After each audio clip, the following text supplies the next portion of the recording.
Oh, hey there. Hey guys, Syringeon here. I didn't even see you guys there, but yeah, welcome to my room. This is my new room. So, I'm on vacation. I'm in Orlando, so yeah. So, yeah, I'm just chilling in my bed and just looking around me.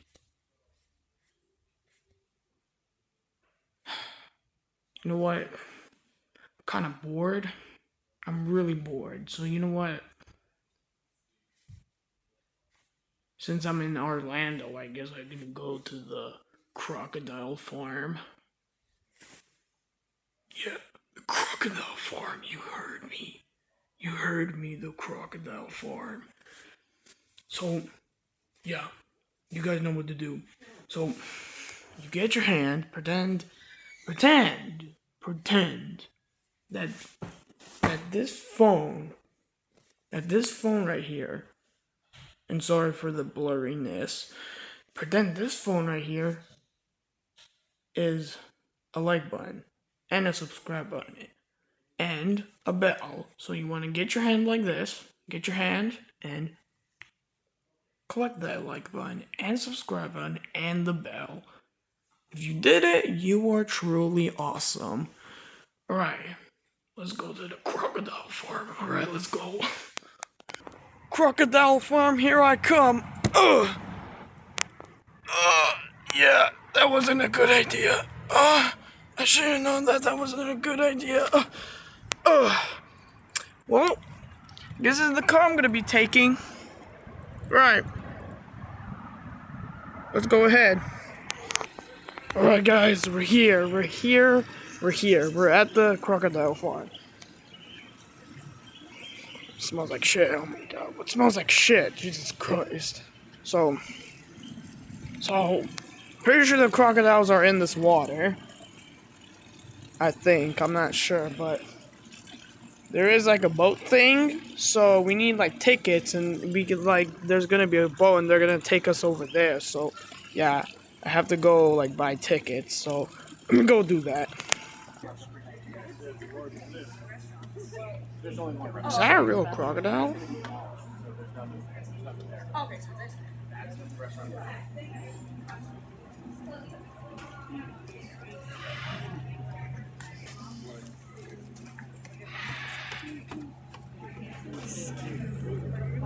What the hell was that noise? That was birds? I'm gonna go look at the birds. Say something! Say something. Say something. Say something.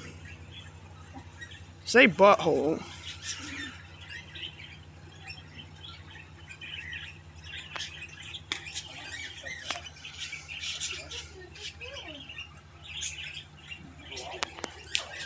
Hey Mike.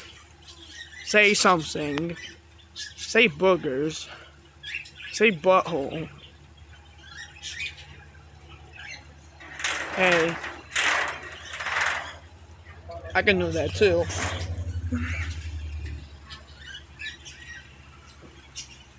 Alright, bye Mike. Guys, I just realized something. Look. That is a fully grown ass crocodile right there.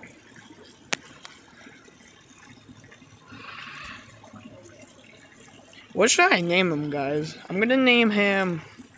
What should I name him, guys? Oh, I got it. I'm gonna name him Croc. You know, like that one Garden Baby character? Croc. I'm gonna name him Croc. Hey, Croc. Why are you looking at the wall?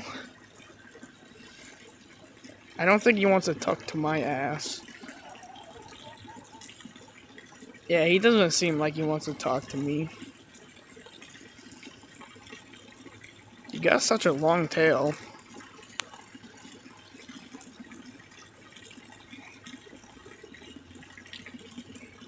What's that noise? Oh, there's another one right there. I'm gonna name that one, Baby Croc Jr. Yeah, I'm gonna name that one Baby Croc Crub Jr. Yeah, that one. 'Cause that's the adult one, and that's the baby one. Well, this doesn't look like a baby. It kind of looks like like a kid, but oh, whatever. Right, Croc Crub and your son. All right, guys. We're waiting for the boat. I'm waiting for the boat, and the guy who's controlling me are both waiting for the boat. So yeah, we just need to wait for that boat.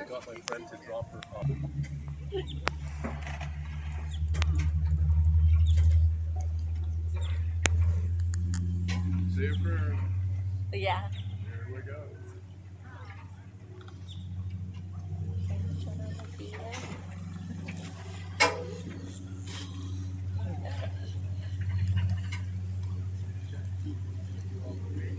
Це не холодно?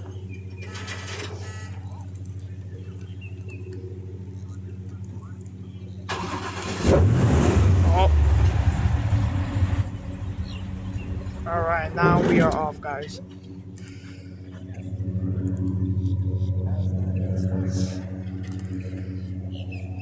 Guys, watch out real quick. It's gonna get pretty windy back there.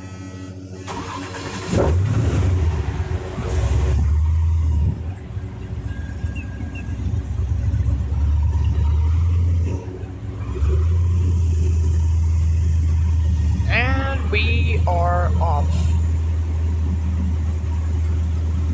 Yep. Yep.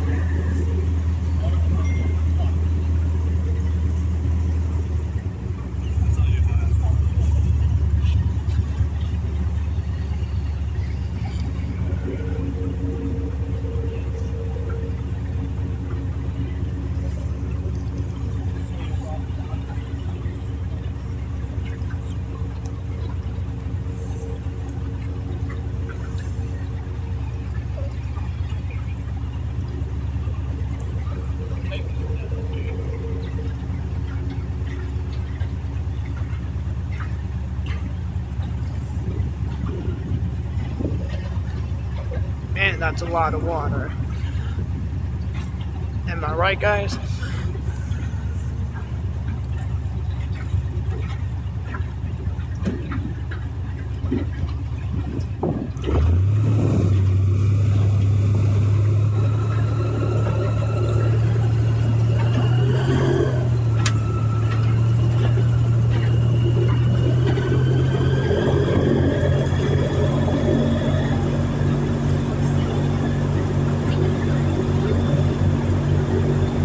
Guys, would you guys want to be on this boat right now? If you guys would want to be on this boat right now, then comment down below. I don't know if you guys can really hear me well, but hopefully you guys can.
Guys, have you seen a crocodile? Have you guys found a crocodile yet? Because I haven't.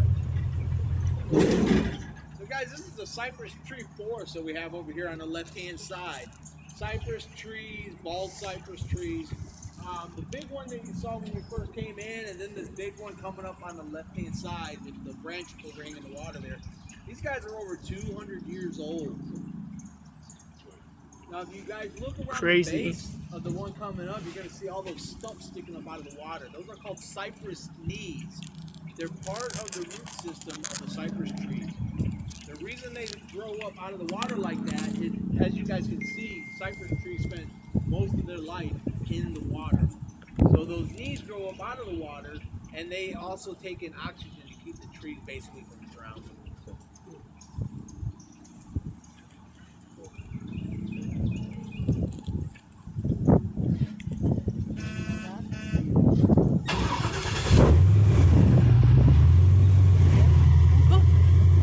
And we're off, guys. Once again.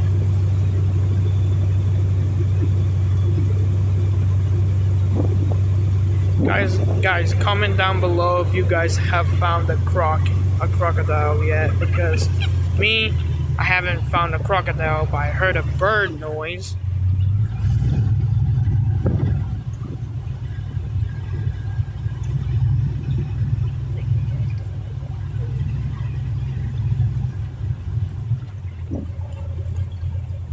No, that's not a crocodile.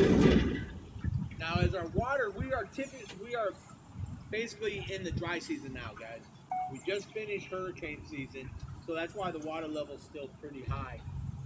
As we get further and further into the dry season, all this water will start to subside, and you will see all kinds of dry land back there where you could actually walk, but the downside to that are water moccasins, things of that nature back there, so you don't really want to take a day's hike back in that area. But all of this stuff you see hanging from the trees here, this is called Spanish moss. It's funny that they call it that because it's not from Spain, it's not Spanish, and it actually isn't a moss. It's part of the bromeliad family, and it is closely related to a tropical fruit called the pineapple. Now, something interesting about this Spanish moss, Henry Ford, when he first started doing production vehicles, they were using the Spanish moss to stuff the seats with. That lasted until they started getting people complaining about bites on the butt, bites on the back from all of the mites and creatures that lived in the Spanish moss.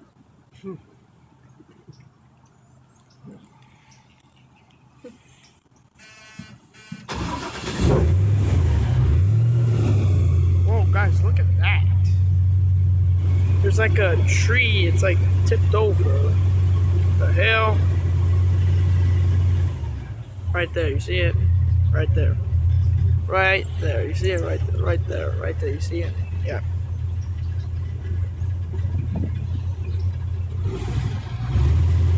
I don't know if you guys can see it because it's really bright out here. Now, this tree that you see, Does it actually kill the tree? it does. It I starts know. to That's suffocate. what I thought. Because I've seen them on ours.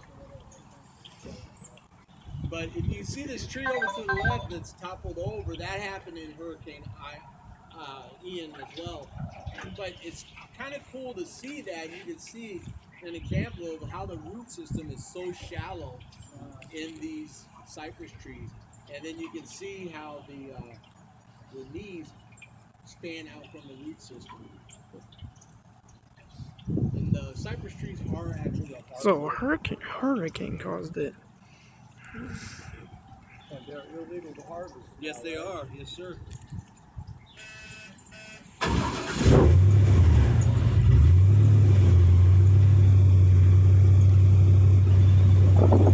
So unfortunately, a hurricane caused the tree to topple over like that.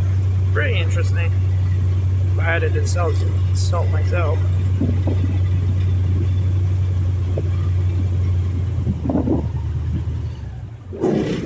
Now these lily pads you guys see on the left and right of the boat, these are called spatterdock lily pads. And something that's interesting about them, they play host to a little white worm called a bonnet worm. They also produce a beautiful yellow flower. And when we get over to another section, you're going to see all kinds of purple gallinules, common gallinules, and other birds hanging out around these lily pads. And the reason for that is they start pecking at these leaves and at the stems of the lily pad to pull out that bonnet worm. Any of these leaves that you see with little yellow or brown lines going through it, or a hole where the leaf meets the stem, that's where the bonnet worm is. Or when the water level drops, will you still be able to drive the boat over here? Yeah, in most areas you'll still be able to. You won't be able to veer out past the water line in the grasses and stuff like that. Like right now, if we wanted to, we could drive over grasses and stuff like that. But you don't want to take that chance when the water level is back down because you don't know.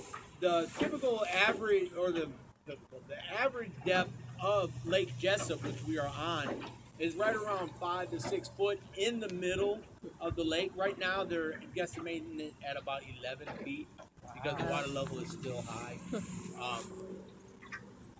And Lake Jessup is approximately 16,000 acres in total, including all of the floodplains. It also has the highest population of alligators in the state of Florida. It's the third largest lake in Florida.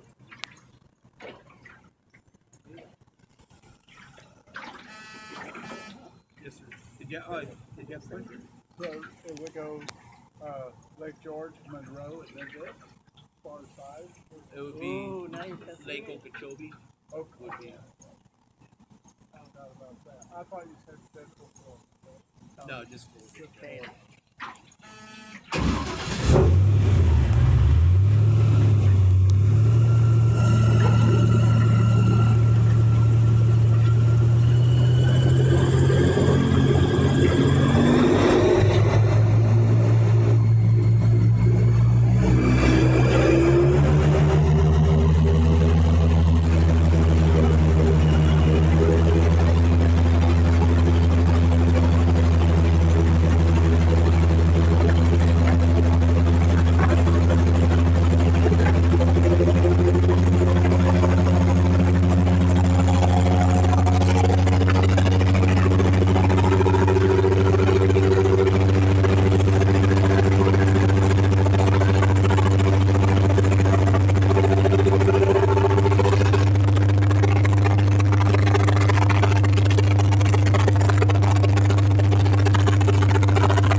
Slowly, guys. You over on the left hand side.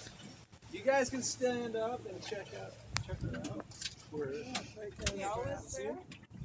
yeah, well, not always, but this is her zone right now because she's got some babies. And if you see her head, and if you look back, Guys, right there, you behind see her it? head, Look right there, right there. You see it? feet, you're gonna see there's two babies sitting up on a clump of grass back there. You see it? They really blend in good, guys. I'm Mr. Crocodile. Yeah, the babies. Okay. The other side of the green clump? You see him? No, wait, thanks. Where do you You're see? welcome. She's there. Two grass clumps. Now, guys, alligators are like horses. They can't see directly in front or directly behind them. They can only see from side to side. So she's actually looking at you guys right now.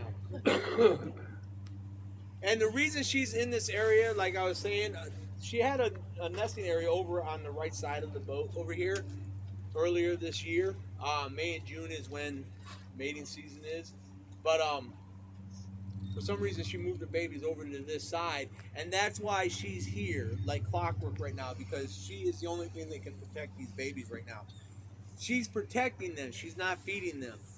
Baby alligators, as soon as they hatch, they're getting their own food. Bugs, minnows, tadpoles, baby frogs, all kinds of stuff. But they fend for themselves as far as food goes as soon as they hatch. How long do you think she is? She's about 9 feet long. And when you see a gator, the gators don't have any specific markings that tell whether male or female. But if you see an alligator that's 10 foot or bigger, it's most likely a male. Okay, females typically don't get any bigger than 10 feet.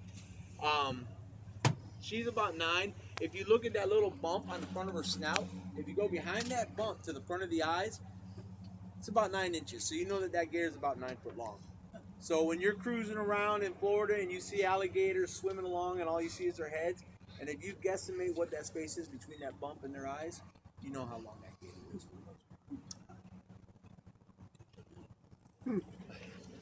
Interesting. That's cool. Is she laying like level surface with the water, or is she? Her head, the way that you see it, that's only the top part of her jaw. Yeah. The bottom part's underneath, and then her body kind of slopes down a little bit and is submerged. Now, she did want to. Alligators are extremely fast. She could surge forward at about 30 miles an hour. Okay.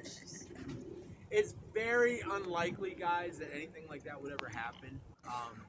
You hear people talking about it, stories and whatnot. But alligators are, for the most part, more afraid of us than we are of them.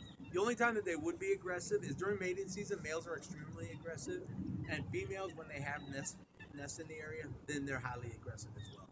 Other than that, they'll swim away from you. And if Joel will be so kind to demonstrate that. Thanks, Joel. Didn't you get Thanks for working with me. lifesavers in the Boy Scouts? Yeah, absolutely. we're buds. Did everybody get a good picture of her? Yep. Now, a lot of people think that alligators eat constantly, okay? In my opinion, from what I've seen with birds and alligators and everything, birds like the great blue herrings and the egrets and stuff like that are more of a bigger predator in these areas than the alligators are. Because birds will eat, like great blue herrings, they'll eat 8 times their body weight in one day. And that can consist of baby alligators, okay? Fish, turtles. Snakes like the one we saw back there. We saw a snake. The blue heron had it in its. Oh, did it? Did it? Yeah. Well, see, there you go. Alligators typically, at the right body temperature, will only eat once every 2 to 3 weeks. This is a very slow time for them to eat. Their metabolism is very, very slow right now because of how cool it is.